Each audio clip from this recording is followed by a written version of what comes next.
All right, let's get to the meat of the show, though. We're talking linebackers. I know you've got some kids that you really like. Well, there are a lot of guys, and we're going to start with Dalton Santos from Van, a big hitter. You're watching him in the NLA drills here, Neil. You can see how big he is.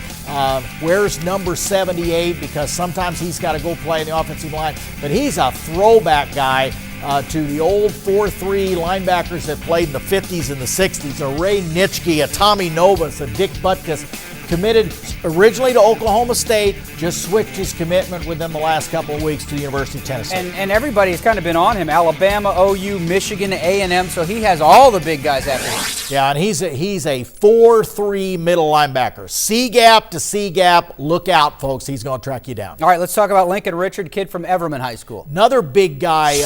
He's 6'3", he's 230. You're watching him here. Look at those big legs. Now, this is another big-bodied guy.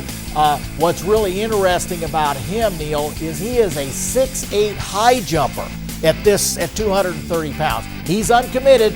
I look for him to wind up in the SEC. Got Arkansas, Alabama, Auburn, Tennessee, those kind of places interested in him. And when you're big and strong and can jump, I'm guessing a lot of schools are going to like you. Oh, yeah, and he's another guy like Santos who's a big enough body guy who could go put his hand on the ground if he grows that. All right, Denton Ryan offers up Alex De La Torre, and he's a good one too, a Texas commit. Yeah, and one of the things you got to like about him, two things I like about Alex, in addition to being a good player. Number one, he is a coach's son. His dad, Aaron, coaches for Denton Ryan. He's a coach's son, so he's football smart. The other thing is he ranks number 4 in his class. So he's really, really smart, a great leader, great leadership skills. And it seems like this kid has wanted UT from day one. He's loved UT, just kind of a UT commit all the way. And he's another 4-3 middle linebacker guy. Peter Jenkins, Skyline always seems to roll out some linebackers. They do again with Peter.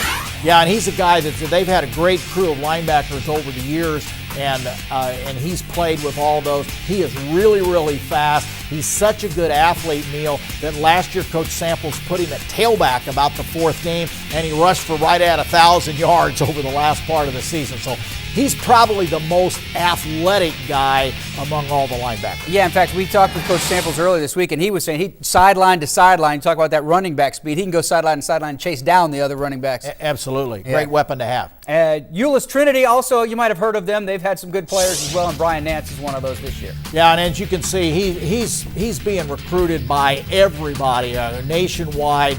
Really an outstanding player. Unfortunately, had a slight ACL tear in spring practice, but he's good to go. We should expect to see him at full speed to start the season. Okay, you've seen a lot of good players right there, so we want to know what you think. It's the fans' choice for linebacker MVP. It's pretty easy. Just go to nextlevelathlete.com and you can vote. Vote for one of these players. Nextlevelathlete.com. Look forward to see what you have to say about the top linebackers. Well,